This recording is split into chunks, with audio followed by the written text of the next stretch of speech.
1, 2, 3.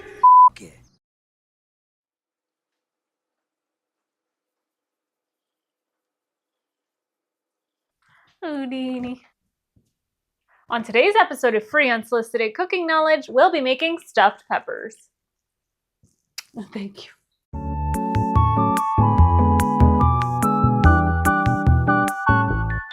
Welcome back, my little spoons. If you are new here, don't forget to hit that subscribe button because I'm the missing ingredient to your kitchen.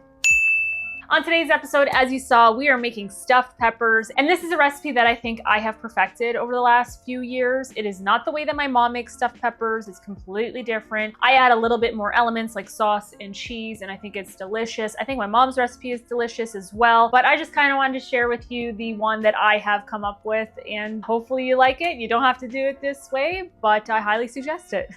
So anyway, if you're ready, I'm ready. Let's get into it. Like every other recipe, all ingredients and measurements are listed down below in the description box. And the first thing you're going to need to do is preheat your oven to 375. I will do that. All right, now that your oven is preheating, the next thing you're gonna do is get a big pot, fill it with water, and then you're gonna put it on your burner and you're gonna bring your water to a boil. The reason why I'm putting a pot of boiling water on the stove is that I like to blanch my peppers before I stuff them and put them in the oven. It helps cook it a little quicker, it makes it softer, and basically you're just like putting them in there for like 1 or 2 minutes and then pulling them. You're not like boiling them till they're fully cooked, if that makes any sense. You can completely skip this step. You don't have to do it if you like your pepper to have a little more structure. When you cut into it, you got a little more of that al dente texture to it, then you can skip this, but I'm just showing you how I do it. So as that's starting to boil, I'm going to go ahead and I'm going to grab my peppers. I have gathered all my peppers. I got the 3 packs, I think from Zehrs or Walmart. They come in 3s, and so I have 6 altogether. I am actually making dinner for my entire family tonight. Story of my life. I don't mind it. They love this dish, and my dad actually requests it quite often, so you know you're doing something good. So basically this pepper's already kind of cut in half. As you can see, this is not really cut in half. I used a bit of it in my pasta sauce to add a little bit of extra flavor. So I'm just gonna go ahead and I'm gonna just basically cut out the innards of these peppers. I don't care about cleaning seeds off. They will come out in the boiling water. Anyway, I'm putting them in my little discard bowl. I love that trick when you're in the kitchen. You can put all your like compost stuff in a bowl, so then you can just take it to the compost instead of like cleaning it up off the counter. I'm also very notorious for just throwing it in my sink. Ask Cody, he gets really annoyed about it. I cook, he does the dishes, that's why he gets annoyed. He never leaves it for me to do, so that's not my fault. Also, Cody's not here, so I can completely talk crap about him, and he would never know. I'm just kidding, love you, Cody. I'll try to do better. So as you can see, I'm cutting my peppers in half and then cleaning them out. A lot of people just clean out the core and like leave the full pepper like this. I find that very annoying to like stuff and clean and do everything. Also, I'm checking for stickers. I just like to make meals a little easier, and also they cook faster because it's not like trying to cook the meat fully within the pepper. I also make this meal at least once a week. Once every 2 weeks. Also, we have like pasta at least once a week in this house. So there's always extra like pasta sauce laying around, and this is like a great meal to use any leftover sauce. You really can't go wrong. Okay, so I have cut our peppers, cleaned out the insides. You do not have to wash them. You're putting them in boiling water. So I'm going to put these in a bowl and set them aside until the water is boiling, and I will be back to show you what to do next. The next step will be putting together the ground beef filling. So you're gonna need 1 big bowl, and I'm using 2 pounds of lean ground beef, or 900 gram things. I'll show you. I got my bowl and I have my ground beef here. It says each one of these pouches is 900 grams. Oh no, this is 900 grams. So each of these are 450 grams for 6 peppers cut in half. This is usually the amount that I use. I'm going to try and open these little guys. I usually have like a major struggle. Okay. Ow.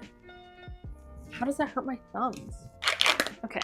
We are peeled and we're dropping them in. Kinda. Any day now. Okay. Okay, I'm gonna throw this out. Hold on. I'm also gonna wash my hands and disinfect them. That is disgusting. The next ingredient going in here will be 2 whole fresh eggs from the store. I'm still planning out getting my chickens, guys. It's a whole thing. Also, just an update, my beets have not germinated yet. I've been watering them and singing to them, so maybe next week we'll see. Anyway, I'm just dropping this in. Okay, and I'm gonna put my shell with the innards of the peppers, okay? We are starting soil amendments on the soil in the garden, as you saw in my last video. Well, me talking about it anyway. 2 going in. I hear maybe boiling. No. Hot. The steam is hot. The next thing going in here is finely grated Parmesan cheese. I don't usually measure either, so that could be a big issue, but I'm gonna start with 1/2 cup of finely grated parm. Here we are. Realistically, if I was making this off camera, like I would just throw the whole thing in, but let's measure just to see. Yeah, we're basically sitting. There we go. 1/2 cup going in. The next ingredient going in is finely chopped garlic. You can do fresh garlic, you can microplane it in there. But you know me, I love to cut corners when I'm cooking for an entire family. So I'm doing half a teaspoon of that.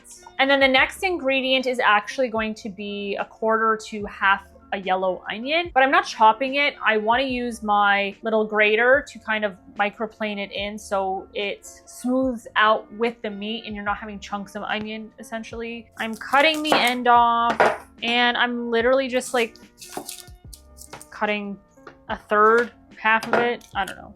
And then I just got my cheap little IKEA grater or whatever, and I know I'm gonna cry, and I'm gonna try and do this whole thing. Usually there's always like 1/4 or more left over, so we'll see.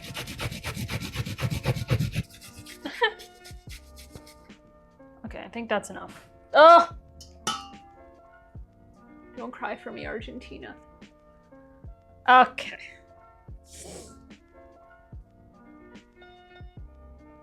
Just cleaning off this thing. Okay. Hang on. My eyes have been super sensitive lately. Don't know why. Hang on, I think we're boiling. Oh, we're boiling. Everyone calm down. I'm literally going to just place these gently into the boiling water and they'll be in there for about, I don't know, 2 to 5 minutes. I don't want to drop them in there because of the splashback. Like, can we just be safe in the kitchen, okay? It's a dangerous world. We're gonna let those sit. What was I on? Okay, onions. Okay, and the next ingredient that you're going to need is 1/2 cup of breadcrumbs, possibly more. Again, I do it by eye. These are just Italian style breadcrumbs. You can do panko, gluten-free breadcrumbs, anything you really want. Okay, here we are, 1/2 cup. And your next ingredient is optional as well, but this is kind of where I was playing around with the recipe. And basically, you're going to add 1 cup of cooked rice. I did like minute brown rice. You can do any rice. I usually do this rice. It's called Italian rice. I couldn't find it in stores, but I did this yesterday. I cooked this yesterday because I didn't need y'all waiting around in a video for, I don't know how long this takes. So I have my, excuse me, I have my cup here. I may do more than 1 cup. I don't know. I have to see. Just making a hot mess here. Okay, 1 cup going in. I'm just gonna add, I don't know, just a couple little extras in there. Now comes the flavor ingredients. I already went ahead and I kind of put them all in a little bowl, and I will tell you exactly what's in this mixture. So this is a teaspoon. I did a teaspoon of paprika, salt, pepper, garlic powder, onion powder, my hot, I was gonna say onion, my hot pepper shake or lazzaretto, because I like a little bit of spice in there. I did a teaspoon of oregano as well, and I also added a teaspoon of Italiano seasoning. Can't go wrong. But then I just kind of mixed it all in here, and then I'm gonna put in here. Don't forget, ingredients are listed down below in case you didn't get that. But yeah, I'm just shaking this right in. Now that you have that in there, there is 1 more ingredient, and that is going to be some fresh chopped parsley. Okay, I have my fresh parsley washed and kind of just here. Doesn't have to be perfect. I literally got a bunch of parsley from the store and I snipped the ends off. Like, I literally went and washed it. I will be using this in a salad later tonight. I'm just going to do some chopping of the parsley, just small enough so it blends in nicely with the meat. And I don't even know how much that is. 2 tablespoons worth. Maybe I'll just 1 tablespoon. Okay, I'm gonna save this for my salad. So now that that's all in there, we're going to mix this. And I find the easiest way to mix this is by putting on rubber gloves and doing it by hand. So hold that thought, I'm gonna go get that. I have put on gloves. I actually washed my gloves or hands soap and water so that they're clean going in. And I'm just going to mix this. I'm turning off the burner for the peppers. They can sit there until I'm done mixing this. Just going in. I wish I was taller. Oh God, this is a workout. We're getting there though. It could use a little bit more breadcrumbs, but honestly, I'm okay. Okay, so I'm gonna set this aside. I'm gonna take my gloves off. Now that they are mixed, this is what it looks like. I guess 1 giant meatball, if you really want to think of it. The meat is mixed with all the ingredients, and we will be back and I will show you what to do next.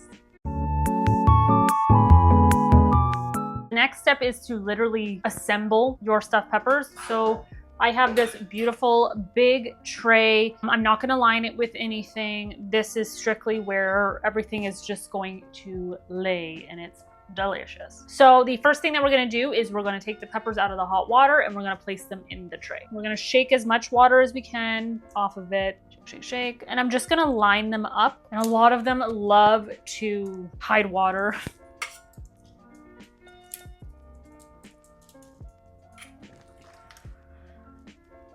Like 500 years later. Okay, we have all 6 peppers cut in half, so we have 12 beautiful halves, minus that one, it's like 2/3. But they're all in here, they are aligned, and so the next step is basically to stuff them. So I got the meat, I got my little spoon, and I'm just literally gonna place the meat in each one, kind of stuff it. Also, if there is extra meat left over from this process, I roll them into meatballs and I throw them in the freezer. It's not exactly how I make meatballs because I use other meats, but it works in a pinch, okay? Usually I can like divide it properly. And yes, my hands are clean and I will be disinfecting them again after this. I'm so excited for dinner tonight. Cody is at work, or actually maybe he's on the way to the gym. So he will have a beautiful, hefty dinner when he comes home. This is probably another one of his favorite meals, but to be fair, mine as well. I have very little left over. Like, this is what I have left over. It's not much. I can find places to literally stuff it. And that's literally it. Beautiful, just enough meat. This is what they look like. Now that you have put the meat in the pepper, the next step is going to be drenching them in your favorite pasta sauce. And I'm literally putting a scoop of tomato sauce. And it's okay if it like falls on the sides or whatever.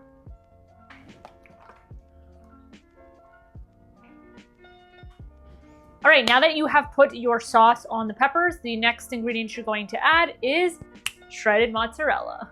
Here we are from Cracker Barrel, not sponsored. And yes, I know what you're saying. Lily, you never buy store-bought shredded cheese. I know I don't, but I didn't have any mozzarella balls in the fridge, I realized. So this will do in a pinch, all right? Usually I would just shred bocconcini, but here we are. We got just mozzarella. It's usually like pizza mozzarella. That's what it says on the packaging. I'm just like covering each pepper. Beautiful. Oh, gorgeous. It's raining cheese. Hallelujah. I'm here all week. You want to give them like a hefty covering, okay? It's the best part. And then what are we going to do? We're going to do another little thing of tomato sauce on them. Just a little, just to kind of lock that cheese in there. Oh, that's heavy. And that is it. This is what it looks like.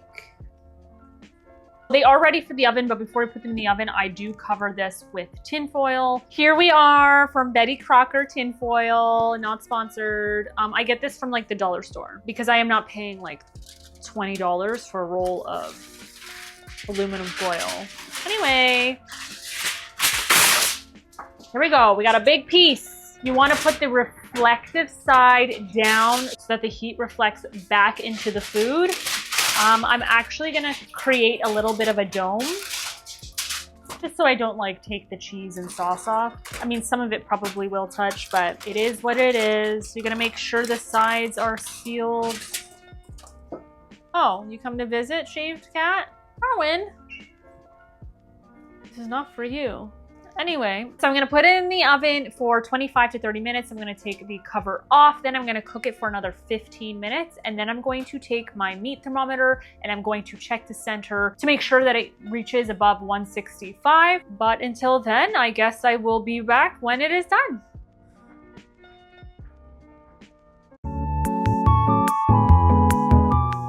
My creation is done. It smells so incredibly amazing. I honestly can't wait to do a taste test on this. This is what it looks like.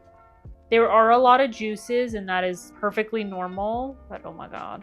It smells so good. They look amazing. The temperature is about 170, 175 degrees. I'm gonna let them sit for 5 minutes and then I'm going to plate it and then we'll be back for a taste test time. So we are plated. And usually I do add more cheese or hot pepper. I kind of just want to taste it as is. I'm gonna cut into this. Beautiful. Look at that. Oh, dear. It's all good. It's all good. Oh, Lord. The pepper still has a slight little bit of like hardness to it, which is beautiful. I love that texture. I'm so hungry. This is amazing.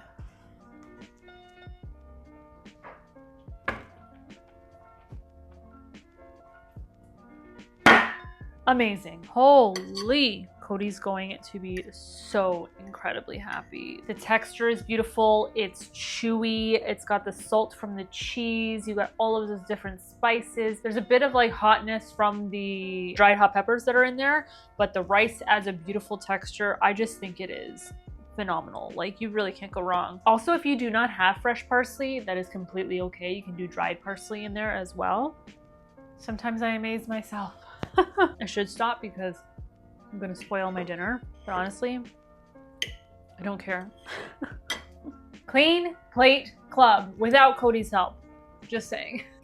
Thank you, my little spoons, for lasting this long in the video. I hope I inspired you to try this recipe. It is an absolute fan favorite in this household. Cody is on his way home from work, so there'll be another clean plate to add to the clean plate club for this episode. It is a great recipe that you could also meal prep, put it in the freezer, and then on the nights you don't really feel like cooking, you can just pull it out, put it in the oven to warm up, and there you go. Dinner is served. It's simple and easy and hearty, and I honestly think this is a really good, well-rounded meal to make, and that's why we make it like once a week or once every 2 weeks. But yeah, anyway, thank you, little spoons, and you know what? Stuffed peppers. See ya.